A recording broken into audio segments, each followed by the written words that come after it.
Well, everyone, welcome back to a very exciting episode of the Storybox podcast. Today, my friends, I'm delighted to welcome two incredibly talented ladies and human beings. Their names are, now I've got to do an accent for this one, and I might even butcher it, but her name is Brenna Diamico. I got it right. Brenna Diamico. She's an American actress. She's a TikToker and influencer who has amassed a body of work that encompasses both television and film. You can see her in Descendants, CBS medical drama Code Black. She's in the Brat web series. She's in The Middle too. All kinds of incredible films and movies you can go and see. She's teamed up as well with my other guest, Liv Ritchie, who is also on the video today as well. And I want to introduce, she is an emerging independent singer-songwriter hailing from Chicago. She's currently in LA, believe it or not. They teamed up together, Brenna and Liv, to write the song Don't Want You Back, which was released back in Friday, September 24th. And they have a new single. Liv has got a new single out, I believe, called Stuck. It's coming out on October 29th. I could go on and on and on about your incredible achievements, but I just want to say welcome so much to the Storybox podcast, Brenna and Liv. Thank you for having us. We're so excited. I'm excited to have you both here. Thank you for making the time to be here. Now, you're in different parts of America, I believe, which is pretty cool. And I'm here in Sydney, Australia. So we're all over the place, and yet we're able to connect, which is very exciting. Now, I have to ask you both a question that I normally ask all my guests at the very start anyway. And I'm curious who wants to go first. But the question is, what does success look like for you? Who wants to start us off? Starting off strong. I do that all the time. I love that. Jump in the deep end. I know. I love that. I think what success looks like to me is affecting and reaching people. I think what I want to do with my career, music and acting, is I just want to make humans feel less alone and validate everything that they feel. Because I know I struggle with that. So I think when I reach people or when I get messages, being like, thank you so much for writing this or being in this helped me through this kind of point in my life. That's success to me. And that's really, really fulfilling to hear that. And means I did my job right. Let me come back to that. How about for you, Liv? That's good. I love everything you just said as well. I think my idea of success has changed a lot recently, actually. And I've seen a lot of growth in myself as an artist and what I desire and what I want. Definitely fulfilling my purpose, which I'm like always discovering. I'm a big Christian, so being obedient to God within that and not having expectations of what it looks like in art, especially because with COVID and everything, there are so many external factors in the world that we can't control as an artist, and putting things out there for people, definitely connecting with humans. And I think my idea of success is having like healthy, intentional relationships in my life, and connecting with people through art, collaborating with other people, and finishing something, like creating, to me, and finishing a project feels successful. Having people see it is like a byproduct of that. But now currently to like finish something and have it to share with other people is very fulfilling to me as well. And yeah, loving on humans, serving, that all feels like success and purpose to me. Great answers. I want to come back to your answer in a moment too, Liv. I want to steer back to Brenna's answer. And I want to ask you, Brenna, when was the moment for you that you realized your version of success was in fact success for you? Has it been this gradual continuation over the course of your life, or was there more of a catalyst moment somewhere for you?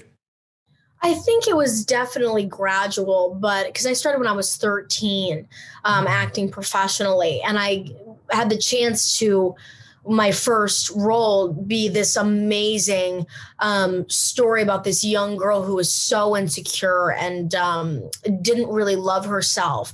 And then she found this beauty in herself and blossomed into this young adult who found confidence in something that she was passionate and good at. And in the films, it was creating and organizing these dances for her school. And it made everybody else so happy. So she was happy and she was so good at it. So her beauty came from her inner happiness of smiling instead of changing severely the way she looked or fitting somebody else's personality. It was truly about her. And I think the moments that I get a lot was at these meet and greets I did, and these children coming up to me, or these parents coming up to me being like, you know, you really helped my child through freshman year or middle school, or the feeling of not fitting in. And they said what helped them is just as long as they love themselves and tried their hardest at the end of the day, that's all they could do. And that it wasn't in their hands after that. And that made me really happy. And I have been told a couple times, which is still so emotional for me, is people telling me that I saved their lives sometimes. And that hearing that is just absolutely crazy to me. And I'm just so grateful and thankful that I can do that for people. And I think a lot of what I do when I watch actors or movies is for escapism, or to feel less alone. And so I'm happy that I could do that. It's also so crazy too, because you were like made to be put in that position. Like a lot of people could be in that position, but you're in that position. And that's like really special. You're such a good heart. You're such a good heart. Thank you. Thank you so much. And I love meeting people like you that also share the same values and heart-wise and people-wise. And I have this tattoo on my arm that it's 2 hands touching, because I do think human connection is like one of the biggest meanings of life to me. So I'm happy that I can reach people that way. And the thing that connects us all and that reaches us with those 2 hands is what's in the middle between all that is a story. It's your story. It's Liv's story. It's the ability for us to get together and share our deepest, darkest secrets if we are comfortable, obviously, with sharing that. But realizing that if we do share that with people, then we can save lives.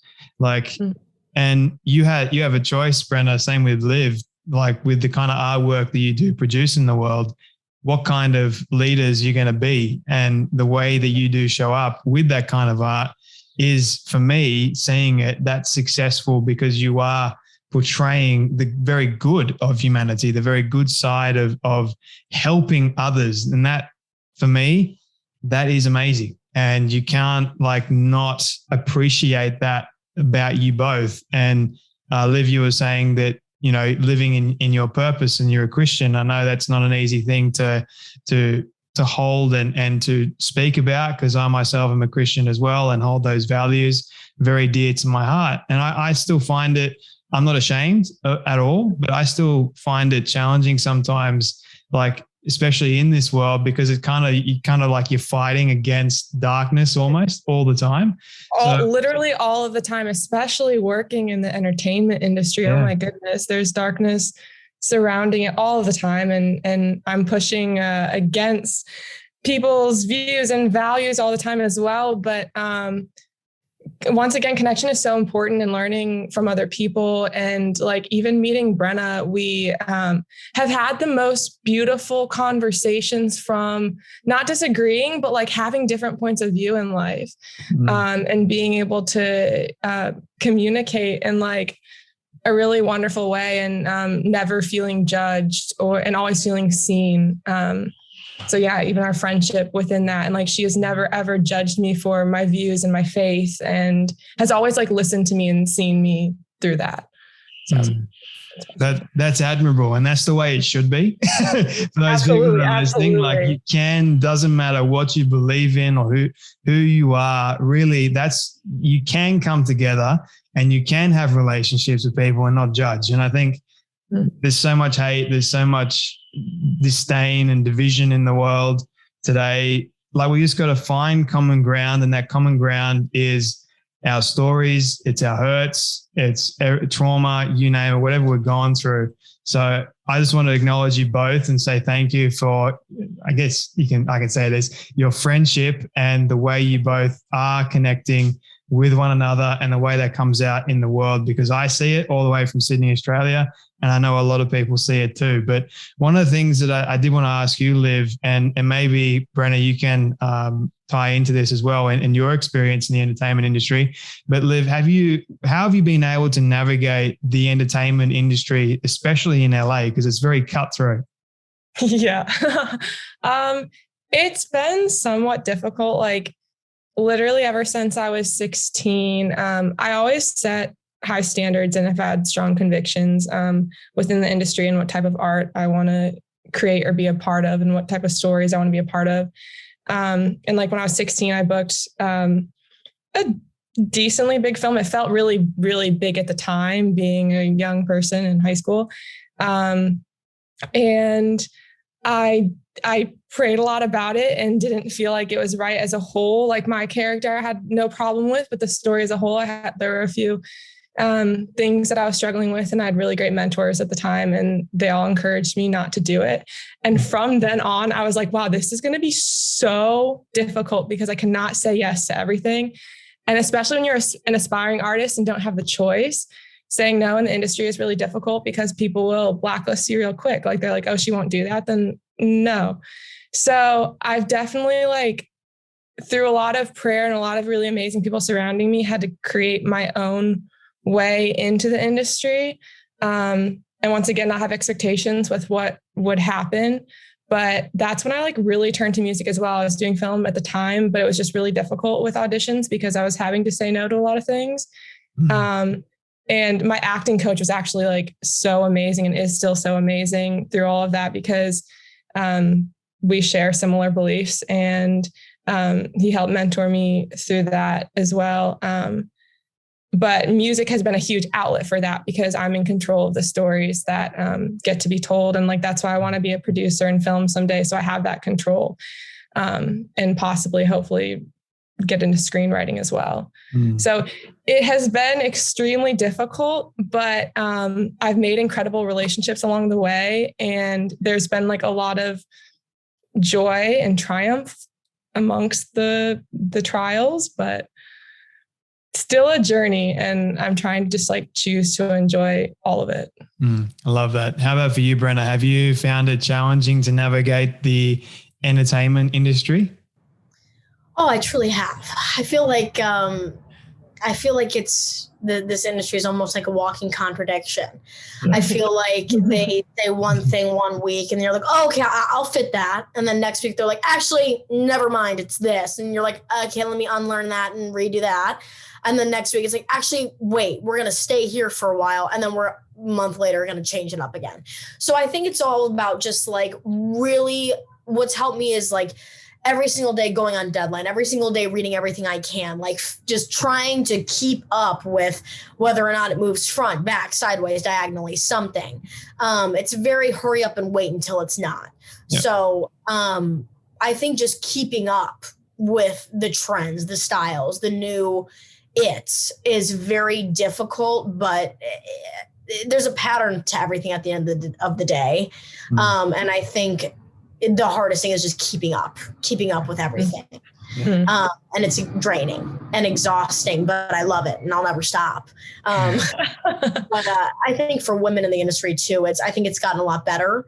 I think it has a long way to go still. Even as just a human thing.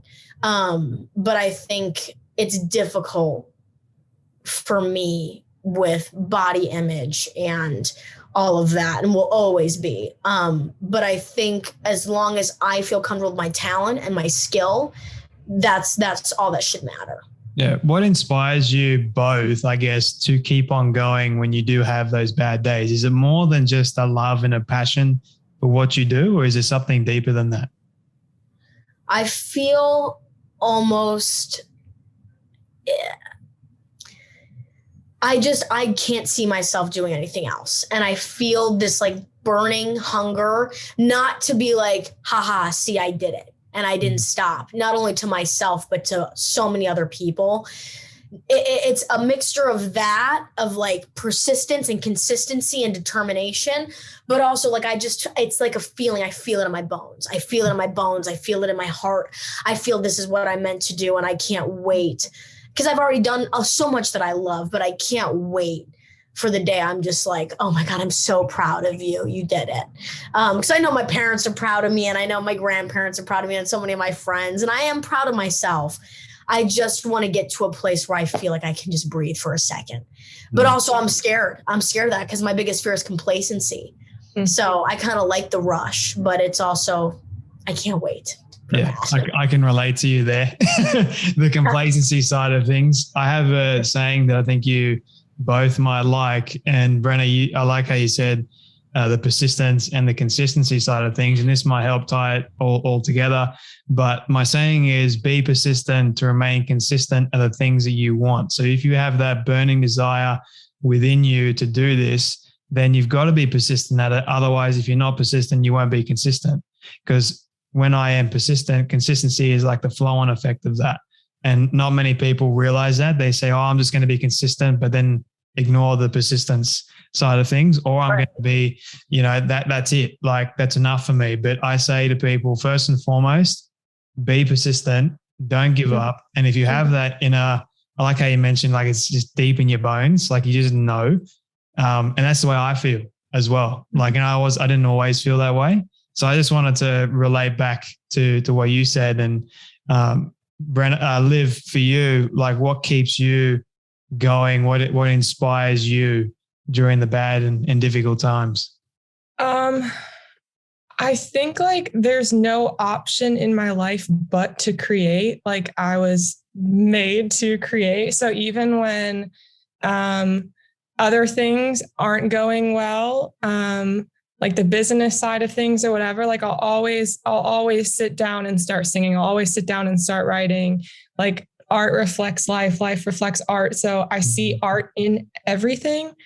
And like little things remind me to keep going, because I find art and create from the mundane. So, and I'm inspired by other people around me. I like to put myself in positions to be inspired by smart, creative, lovely people that are around me. And so that's kind of who I turn to when other things aren't going well.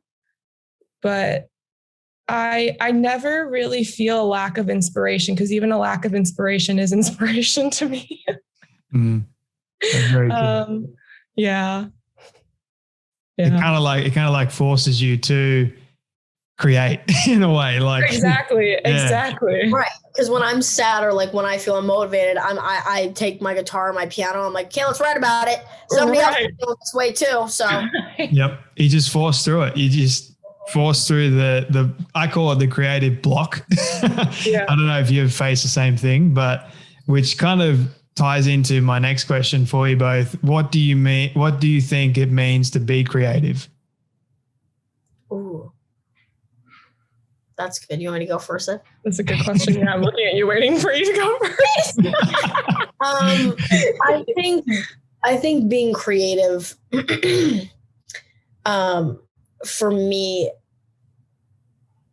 means like progression. I feel like I never want to stop being in development or like developing as a person, as an artist, as a human.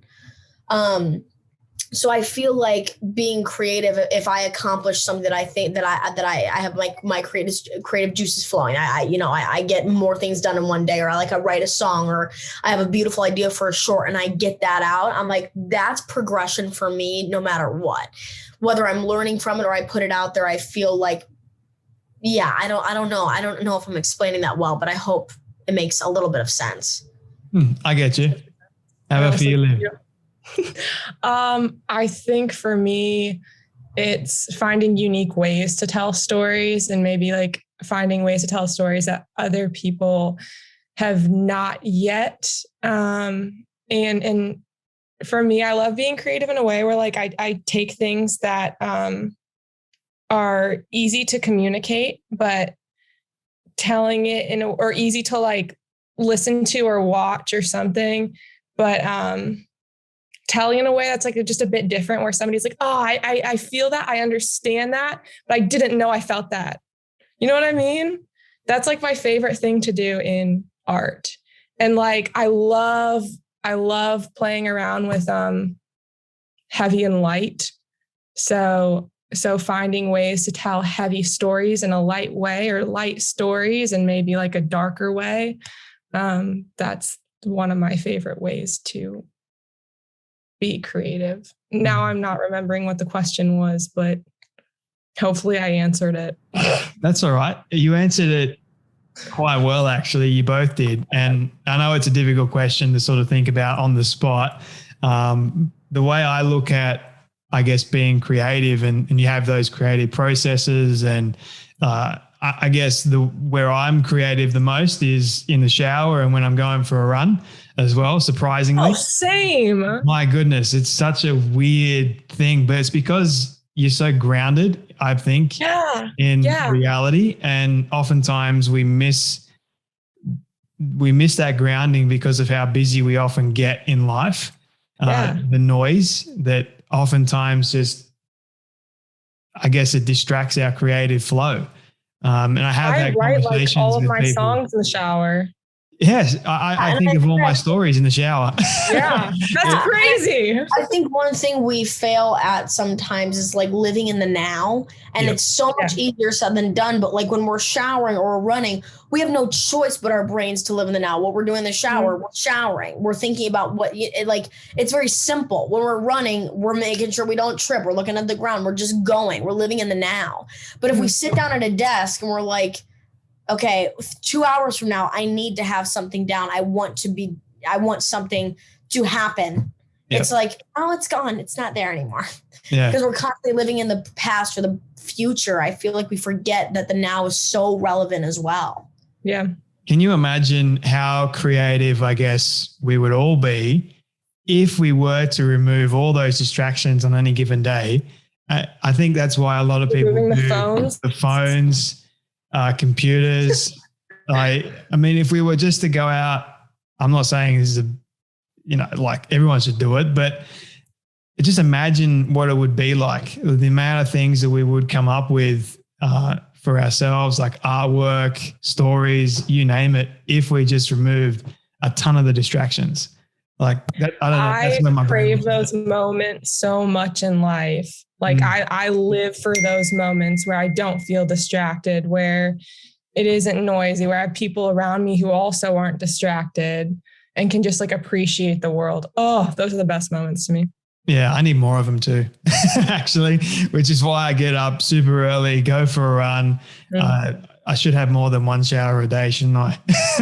Just for the sake of getting more creative. But I wanted to ask you both, this might be another difficult question, but it revolves around the area of creativity. But what would you say has been the most vulnerable moment for you both when you were being creative? Oof. I'm coming with the tough questions today. You can take some time to think about it. It's okay.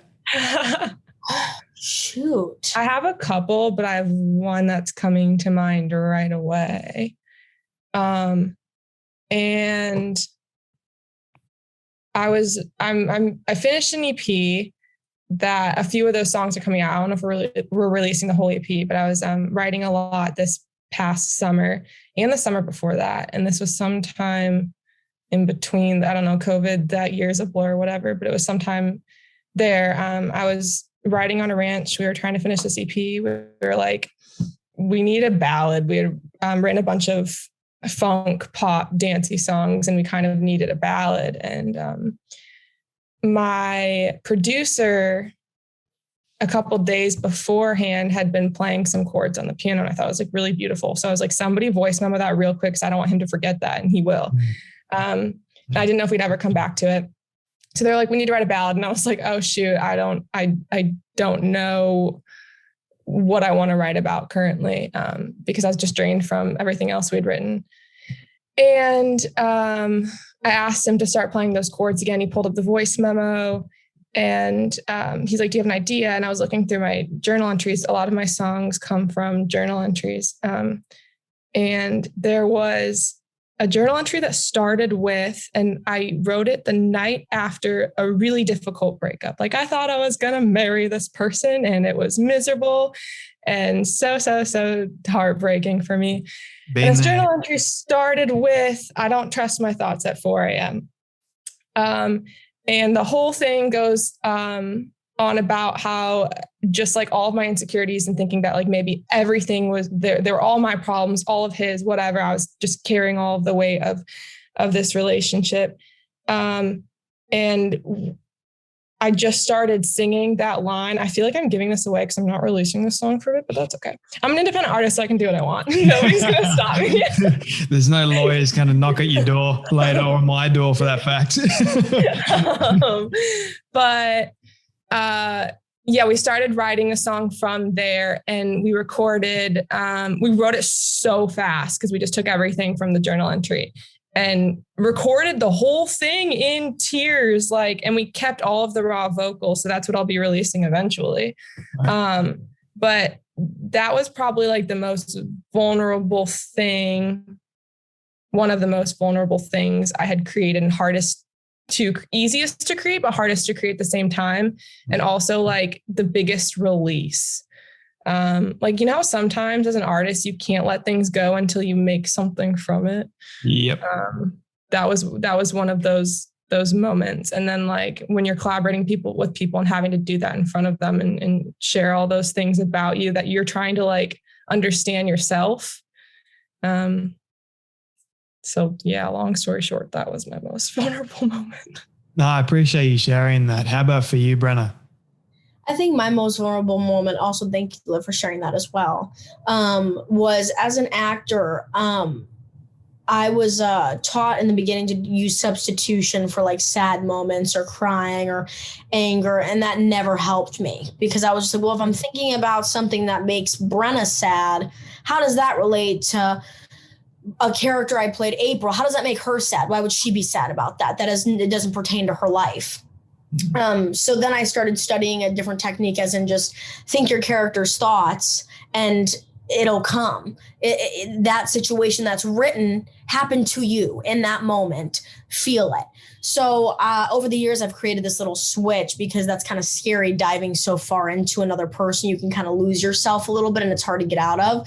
So I have this switch now that I luckily have developed over the years of I can just turn it on and I can shut it off going into those very deep emotional moments. But I had one, and it was a 13-hour day filming Night, my new movie that's coming out soon in November 16th. Thank you. I'm very excited for it. It should be very good. And it was a moment where it was a very big moment at the end of the film, and it was very aggressive, very emotional, very on the edge of your seat. And we filmed it for about 5 hours. And it also contains me sobbing and frantically searching for something to do to fix this situation that happens. I don't want to give anything away.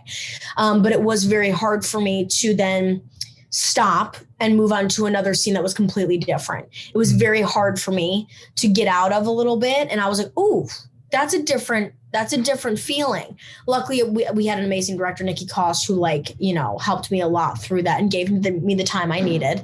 And it just further pointed my view towards I need to create more switches for myself. Yeah. So that doesn't happen because it's very easy to fall into that. So I think that's when I felt very vulnerable. Well, thank you so much for both of you sharing those stories. And Brenna, I can't wait to see the film. It's coming out. Is it coming out on Netflix? Where's it coming out?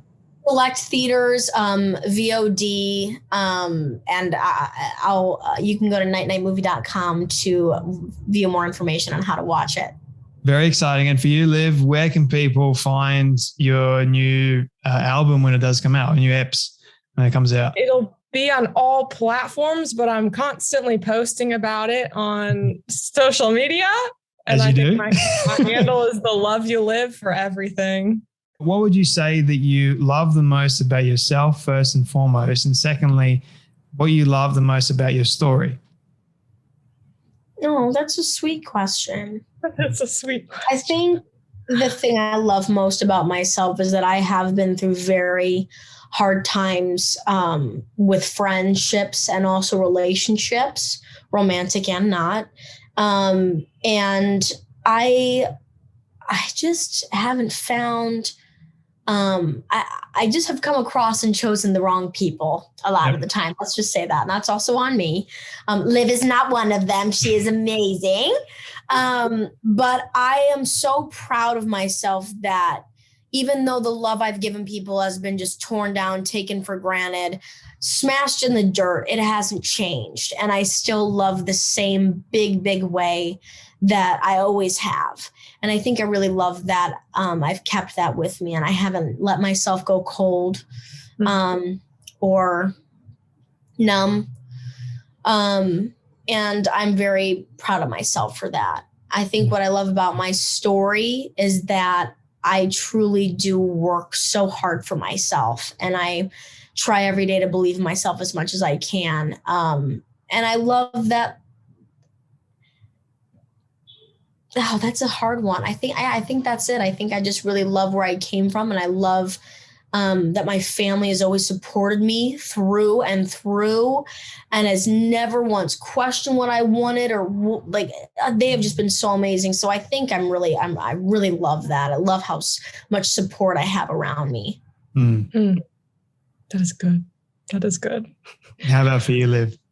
For me, I think one thing I love about myself is the joy I have in life. Cause I think similarly, like we have a lot of things, you know, that could make us just kind of like cold and living life in despair. And I don't feel that. I feel a lot of hope and joy in my life and find joy in suffering, not from the suffering, but like amidst suffering.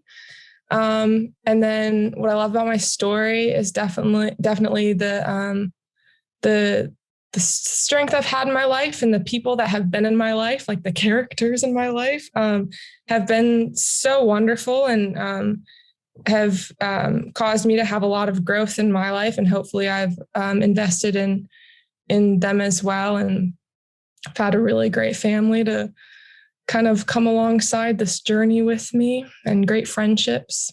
Mm-hmm. And a lot of like genuine love in my life and in my story. I feel like a lot of people lack that in their life. And I feel really, really blessed to have like genuine, unconditional love. Yes.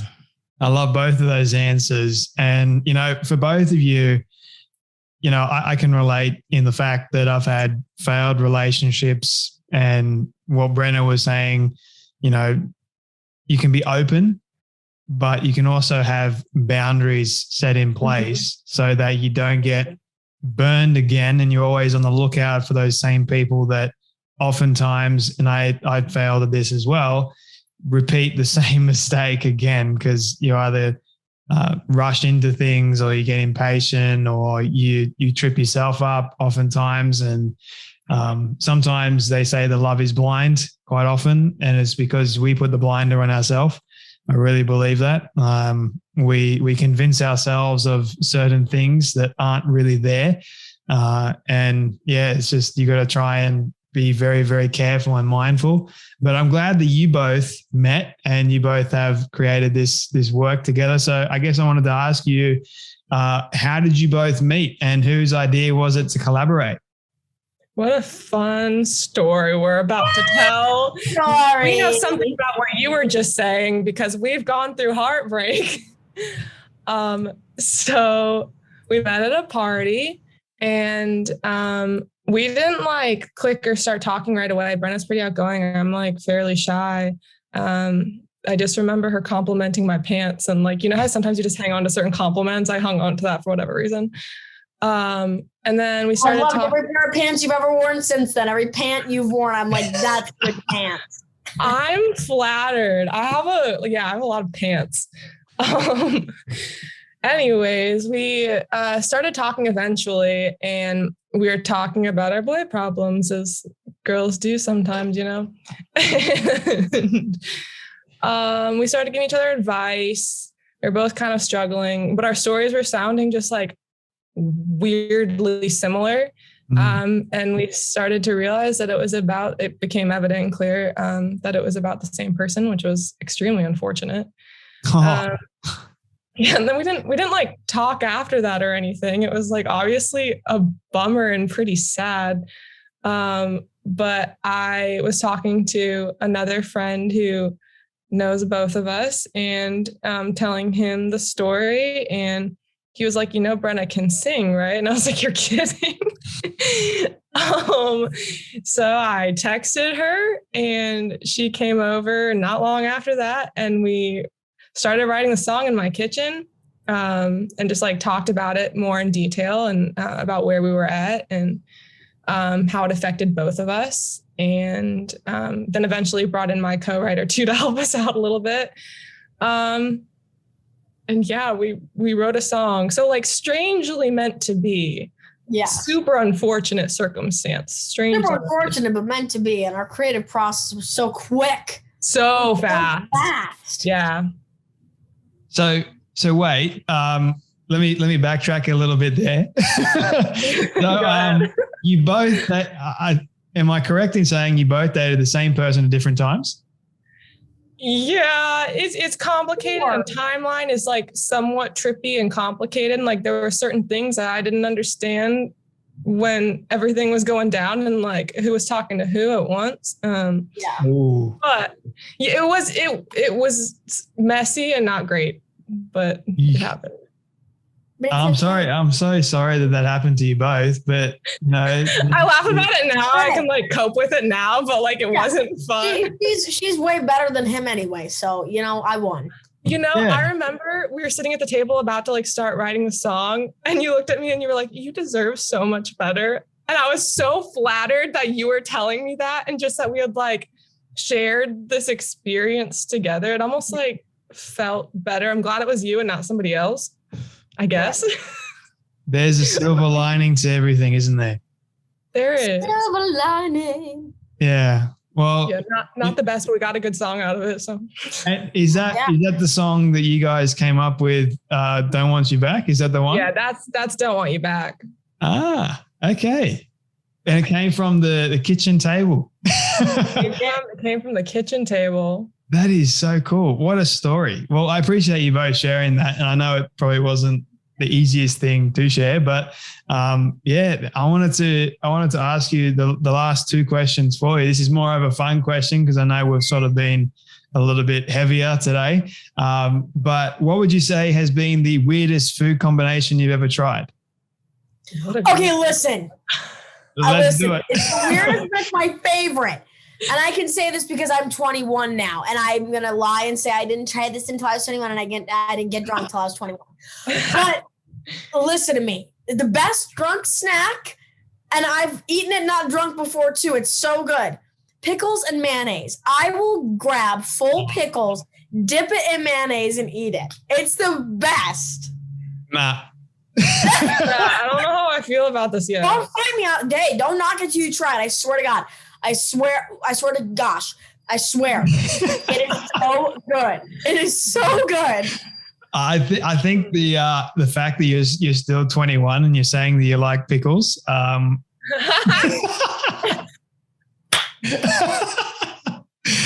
sorry. I've never been drunk in my life. I've never touched a drop of alcohol, but the pickles thing or the mayonnaise thing, there's certain things that don't go together. I believe this, even though it is really, really weird. Nothing goes with pickles, in my opinion. Okay, I'd beg to differ with that. Okay, you're allowed to go for it. Pickles on a burger? Are you kidding? No. I take those off. It ruins the flavor of the burger. And I know my friends that are in the hospitality industry and they make burgers are going to kill me for saying that. But anyway. I love pickles. Have you seen the trend on TikTok where like people have some, I don't know, random weird food and then they pour something else on it and then they do the whole like. No. I know what you're talking about. Can you please do that with your pickles and mayonnaise? I know what you're talking about. No. I expect to see that as your next TikTok. Yeah. Can you imagine how more famous you'd be? No, you're kidding. You do? I really do. Oh, but you know what? I really do, but it's a more disgusting combo. We did pepperoni, raspberry jam, mozzarella, pickles, and something else, and we ate it and it was delicious. I'm a very weird. I just like it. It's yummy. It must be your Italian. It is because it's because we like the cracker, the avocado, the salam, the raspberry jam, and then we like the honey as well. It's like the sweet. Those are normal things, though. Those are normal things. Whatever you described before this is not normal. Hey, she said it, not me. I don't even have an answer to this question because what you said is so interesting. Like I eat normally. Maybe my taste buds are just more evolved than y'all's. Maybe. Yeah, probably. I don't know. Like you gotta live. Sorry, I drink a lot of hardcore green juices. That's like the most interesting thing I do. Yeah, you do. You hardcore. Yeah, like parsley and celery and like kale, all sorts of greens. But that's not interesting. Your diet is very interesting and intriguing to me. I wish I could do that. Okay, well, I can relate to Liv in that respect because what I used to do, and you're probably going to laugh at this, I used to eat a 1 kilo bag of spinach every single day with just eat it like it was chips, and I'd juice it, I'd have it on food, and I used to do cheese sauce. I used to make some of the best cheese sauce ever. I was like a connoisseur of cheese sauce. And then I used to pour it all over the spinach, and I used to have that as like a mini snack. 1 kilo bag of spinach every day. So there you go. I can't, I'm not with the cheese sauce, but I do love spinach. I love greens. I'm weird like that. Like I love my greens. It's not the taste, it's the feeling. It gives me a really great feeling. One thing I could never do was juice rocket and spinach together because rocket had that kind of peppery sort of hot flavor to it. You never tried rocket? What's rocket? You never had rocket? Oh my goodness. You got to get your bum over to Australia. If you love green food, rocket is like another healthy green, I guess you could say vegetable. Yeah, it's a vegetable. Yeah. I'm probably Can you get it in the States? Can I get it in LA? I'm not sure. You might be able to. I mean, LA is very like healthy centric, I believe. So have a look at the stuff. Well, I think you might like it, but yeah, I guess that kind of ruined what I was about to say. But the whole idea of having a peppery, spicy vegetable with there it is. That looks like arugula. Is it arugula? It is arugula. It's the same thing. Is rocket arugula? Rugula? See, I've never heard of rugula. What is rugula? Arugula? This is so funny. It's the same thing. We just call it something different here. Ah, okay. So I love arugula. I hate arugula. It tastes like soap. You're right. It's like spicy. Or like ginger. It's too spicy. Like if you put it in a salad, it kind of ruins a salad, in my opinion. Because I disagree. Salad's meant to be refreshing, right? I love all greens. Okay. I don't discriminate against greens. Broccoli or broccoli? Do you say that? Broccoli? I'm probably the weird one that says broccoli. Interesting. Maybe it's is that an Australian thing? No, believe it or not, it's an Australian thing because even some of my Aussie mates, they tell me all the time it's broccoli, Jay, not broccoli. And I'll say, nah, sorry, it's broccoli to me. Like, that's so funny. It's like tomato versus tomato. Right. Oh. I like broccoli or broccoli. I like broccoli. You're never going to forget it now, Liv. Both of you are. You're going to be saying broccoli forever now. And you can say, that was from my Aussie friend Jay in Sydney. He got it stuck on me. Rocket and broccoli, you know. There you go. You learned 2 new things today from me at least, revolving around food. Okay, steering off this funny subject of food, my final question for you both. This is my all-time favorite question that I ask everyone at the end. It's a hypothetical one, but I want you both to imagine with me that you've been able to reach the age of 100. Now, I know you're still quite young, but just imagine with me. And your friends and your family have decided to put together a film for you of everything you've ever said and everything you've ever done. Don't ask me how in the world they got it all. We'll just call it magic for the sake of an argument. But they've been able to get it and show it to you both on your 100th birthday. What do you want that film to say and to show about your life? Who wants to go first? Oh, I have a pretty short answer. But the joy that I felt, that I made others feel, and that we felt together. Mm-hmm. I think the like joy, the happiness, all that, the success that we all feel, that's mine. Love it. I think same for me, like that I loved and was loved deeply, Yeah. Well, where can people connect with you both, learn more about you, find your music, all that wonderful stuff? Mine's Brenna Diamic, just my name on all platforms. And then my TikTok is also Brenny88, BRENNIE88. The love you live is my handle for everything. The love you live. That's a good handle. And Brenna, that was an accident of a handle, and we just kept it. We weren't going to keep it. Oh, it just like I swear that is the title of a book and a movie. Is it actually? I swear it is. The love you live. Oh, that it's is so got catchy. I will make it a book and a movie. Make it happen, please. I will. Before That'll be else playing at my 100th birthday party. The love you live. Just remember this moment right now. I will. It started with an Instagram handle, and then on a podcast, Jay challenged you to write a book and make a movie from it. I will. Yeah, also, do it. Yeah, a special thanks to Jay.